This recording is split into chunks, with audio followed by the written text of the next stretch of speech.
kompetensi tadi jadi quantifiable indicator. So bila dia jadi quantifiable indicator adalah sangat mustahak, sebab bila dia quantifiable, kita boleh come up with this formula. Targeted level tolak current level dapat performance gap. Kita dapat numbers. Contohnya, mana-mana skala kita pakai lah. Mana-mana skala kita pakai, target level dia nak orang perform at level 4. Current level Mamat tu level 2. So dekat mana gap dia? Gap dia ada 2. Betul tak? 4 tolak 2 equals 2. Let's say targeted level dia nak 3. Current level dia ada dekat 1. Dan gap dia sekali lagi 2. Nah, soalan dia dekat sini adalah orang yang ada dekat sepatutnya targeted level 4 atau targeted level 3, orang ni ada dekat situation ni.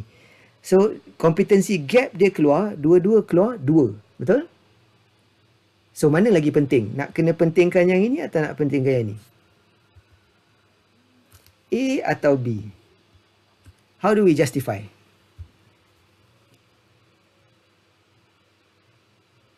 How do we justify?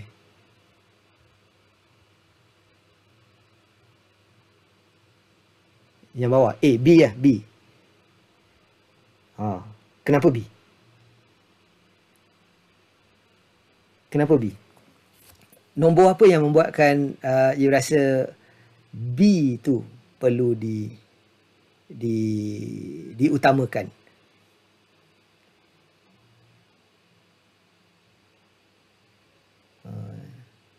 Kan, sebab dia ada 2 item. Item A, item B. Item A targeted level 4. Kawan ni ada dekat level 2. Item B targeted level 3. Tapi kawan ni ada dekat level 1. So dari segi kompetensi A dengan B, yang mana nak kena train dulu? Because both share level 3. So kat sini kan. Jadi bukan apa. What I want you to realise is, dia menyebabkan banyak soalan susulan. Betul tak? Kan? Kita tak boleh nampak direct dan kita nampak numbers, kita dah happy dah. Oh, finally ada numbers. Senanglah nak justify ni. Sekali lepas tu, alamak, gap dia sama 2 dengan 2. Yang mana nak prioritize? Katakan company hanya ada 1 training aja, mampu hantar 1 training untuk first quarter. Mana satu nak pergi dulu? Dah kita pun macam, mana satu ni kan? So, what I'm trying to say here is, kita masih lagi ada hurdle-hurdle yang lain. So, kita nak overcome satu lagi hurdle. So, formula ni ingat formula ni senang, very basic. Next one, what we need to put in place adalah benda ni, level of importance. Now, antara A dan B tadi, kalau you boleh letakkan level of importance, yang antara kompetensi A dengan kompetensi B, yang mana lebih penting, then you ada calculation tambahan dekat sini.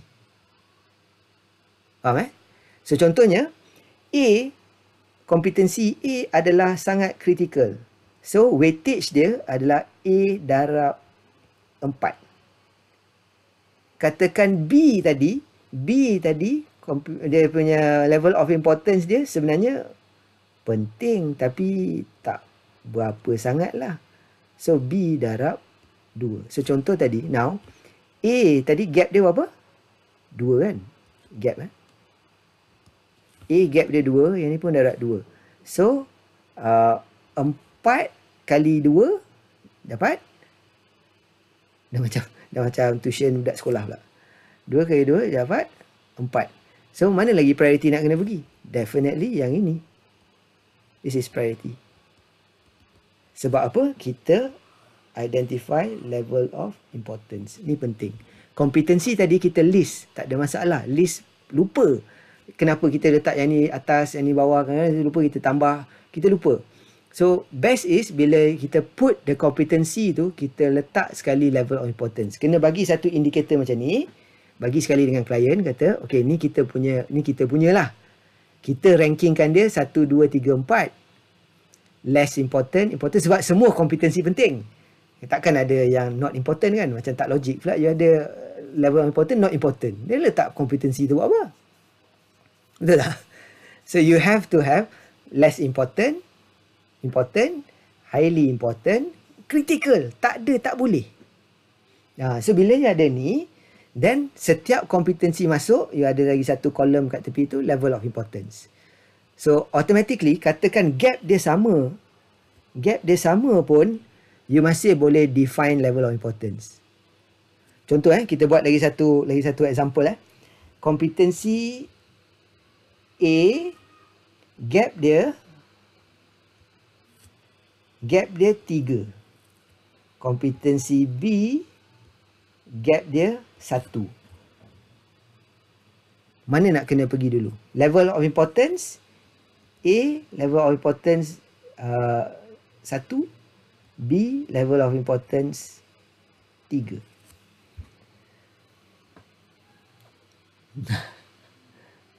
So based on the formula,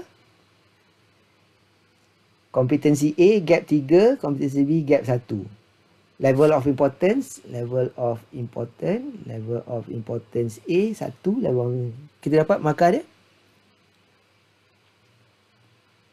3 kali 1, ni dapat jawapan 3, ni dapat jawapan 3. So mana nak hantar training dulu? Dia punya level of priority sama.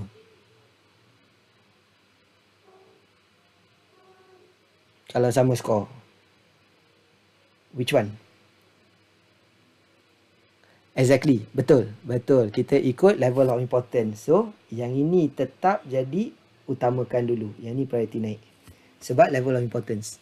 Itu penting ada ranking level of importance. Sebab ramai orang bila dia buat quantifiable, dia keluar numbers. Dia lupa yang ni. This one is very important. Kan? Kalau orang lupa nak rankkan dia, of course akan ada orang yang bertanyakan soalan. So Cik Wazan, macam mana nak bezakan critical dengan highly important Itu again kita go back kepada your company define lah. Buat apa saya nak define? It's your company. Your company, your organisation needs to define how do you define critical. Dan siapa yang boleh define ni? Of course, dia punya HOD lah. HOD lah yang kena bagi. So sebenarnya HOD kena boleh once all of the competency has been listed, HOD kena boleh rankkan dia ikut level of importance. Then orang lain boleh buat TNA dengan lebih senang. Boleh So level of importance. So daripada calculation ni kita dapat apa yang disebut sebagai gap priority. So gap priority ni kompetensi level darab level of importance yang saya tunjuk tadi. Cadangan saya adalah scoring macam ni. So kalau calculation dia dapat gap dia equal 3 dengan 3. Maksudnya targeted level 3, dia dah capai 3. Maksudnya kosong lah. Kosong darab apa pun kosong kan. So it's not a priority lah. Jangan hantar orang tu pergi training. I mean, bukan jangan hantar pergi training. Jangan hantar pergi training itu lah. Sebab tak ada priority. Dia tak ada gap. Ataupun priority level dia 1. 1 ni macam mana boleh timbul 1?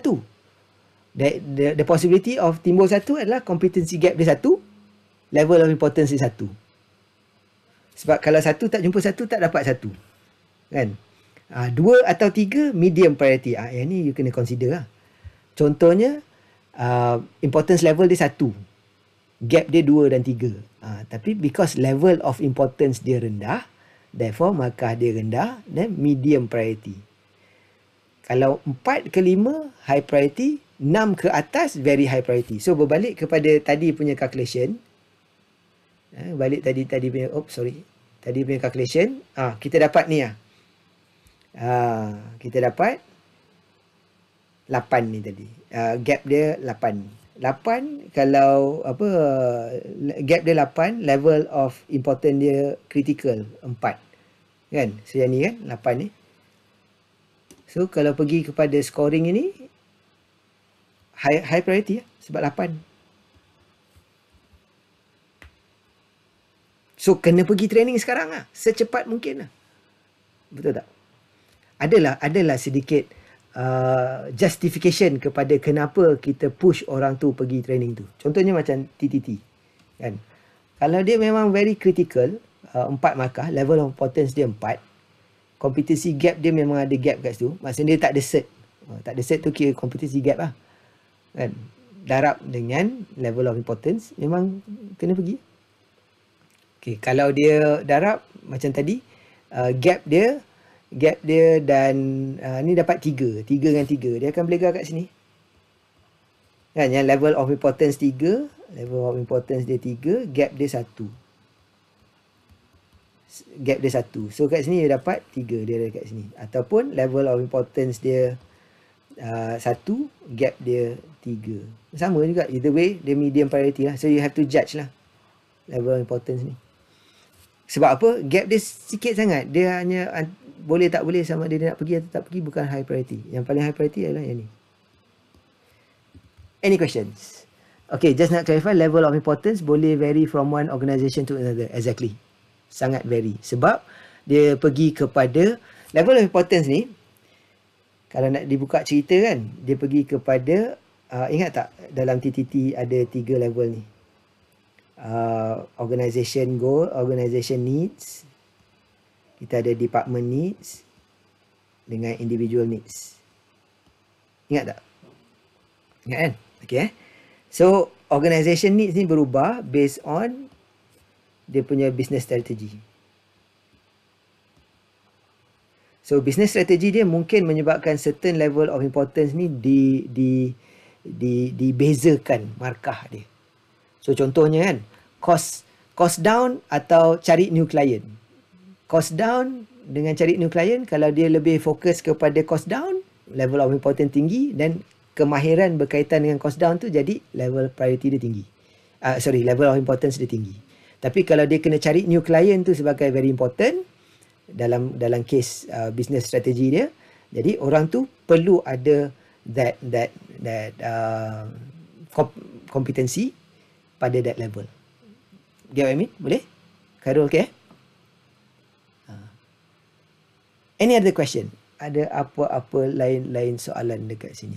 Sebab yang ini yang akan memudahkan proses TNA, dan ini boleh berlaku apabila competency framework dibuat dengan betul.